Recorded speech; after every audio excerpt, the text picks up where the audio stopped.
Pinangangambahang lumala pa ang sitwasyon sa mga binahang lugar sa Mindanao. Patuloy pa rin kasi ang pag-ulan doon lalo na ngayong may bagyo.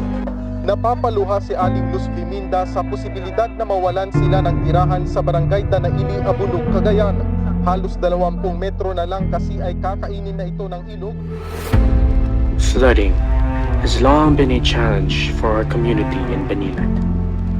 But today, we begin the journey of change, one where everyone plays a part in creating a safer, flood-free Banilad.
Flooding is not just a natural disaster. It is a problem that we have made worse. Improper waste disposal causes clogs in canals, and unmanaged drainage systems cannot withstand the heavy rains. For the past few years, Barangay Banilad has seen floods disrupt lives, halt businesses, and pose serious health risks. But before we can talk about that, we must first explain it. So let's dive into it. This is a typical drainage system. When working correctly, rainwater moves freely. But when covered by garbage or silt, water has nowhere to go, resulting in street flooding. Now imagine this happening across Barangay Banilad. It would lead to chaos for everyone who uses this road for safe and accessible travel.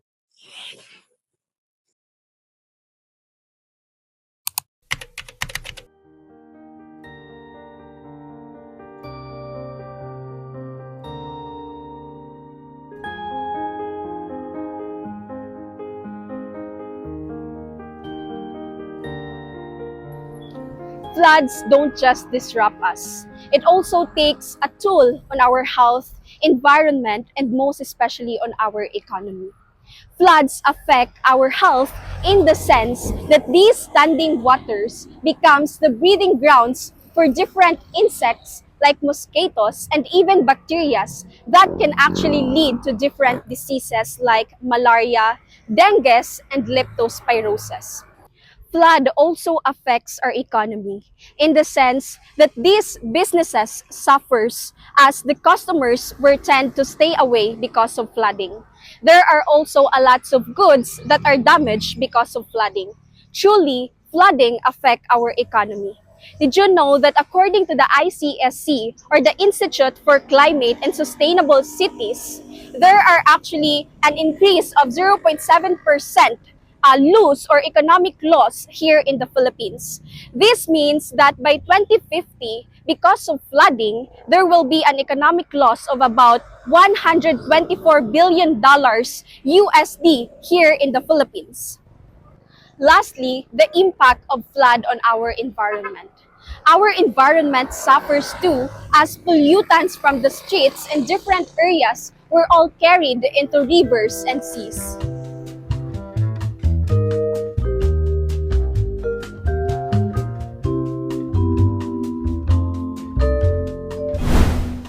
Now, let's hear from one of the business owner living here in Banilad about their experience during the flood, particularly their sales. Wala ko'y mukaon kay kanang baha gikan dito likod. Abot po din ha, magtagbo ang baha gikan anang subaa, tuyok dito kay naman ko'y kahoy diyang naputol. Ang kahoy nga naputol, ang sagbot pag ana sa baha sumusampong sa kahoy. Di ang tubig mo tuyok dito. Ana din na murag swimming pool. Kanang gikan didto nga mga basura pag abot dire musangit din ha kay maba man tong diha sa lalom. So mo sangit din ha sa kaning dalan anang alagian diha. Di kami among tabangan og kuha ang mga dagko nga kuan nga makaya ra ultimong mga bata mo apil. O katong karon nga bahaa. O nakaluto mi ato pero mga kuan ra ato karyot ra na undang mi kay ang among naaman mi gasol. O naapod mi para sa sugnod nga kahoy. Nang lutaw naman, ana na mas tubig. So amo na lang giundangan gisangat namo nya ang uban namong sudan nga wala maluto. Nadala na mas baha. Lugi kaayo. Walay halin. Walay halin dahil pagka ana na sa baha, pagka hinay na ana, so pisak mo siya kaayo. Pisak so among sundon ang pisak kay ug dili na mo siya masunod og tulod og tubig, mutapot ang pisak. Tapot jud kaayo. Ganiha, gamitin mi ganiha sa DPWH. Naadto na ko sa barangay ganiha. Kuan, ila na ning sugdan og rip trap diha. Naa na dito ron ang gisugdan na ang bakho nga gibutang na dito para magkuan na sila. Ilang sugdan na ni og kuan. Ipapirma ko nila kay maguba man akong tindahan. 3 meters gikan dito ana diha.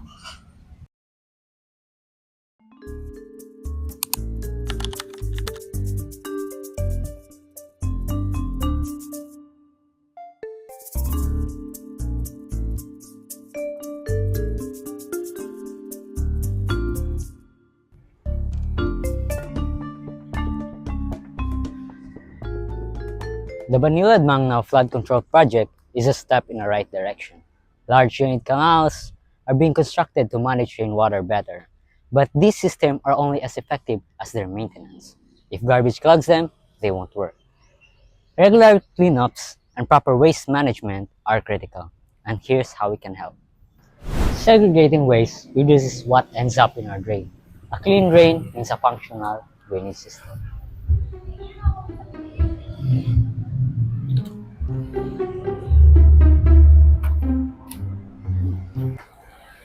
In other communities like Barangay Bantayan, cleanups, workshops, and programs like Zero Waste Initiative demonstrates how education and action can make a difference. By promoting proper waste disposal and regular cleanups, Bantayan reduces waste buildups and protected its environment. A similar approach in Banilad could strengthen the impact of ongoing projects and engage communities in creating a lasting change.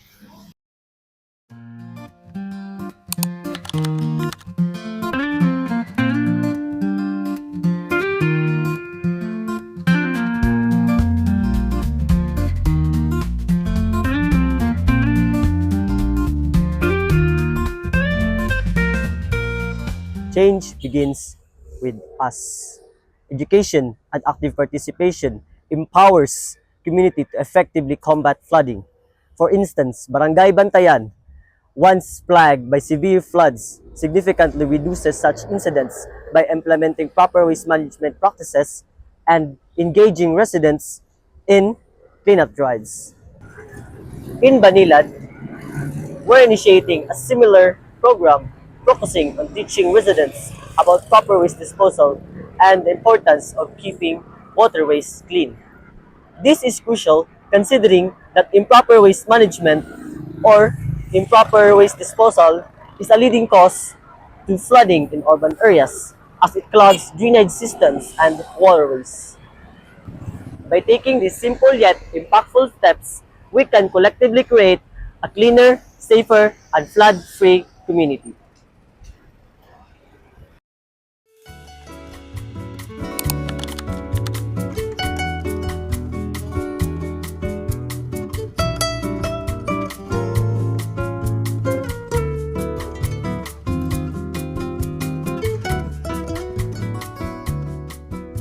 Making Banilad resilient starts with preparation.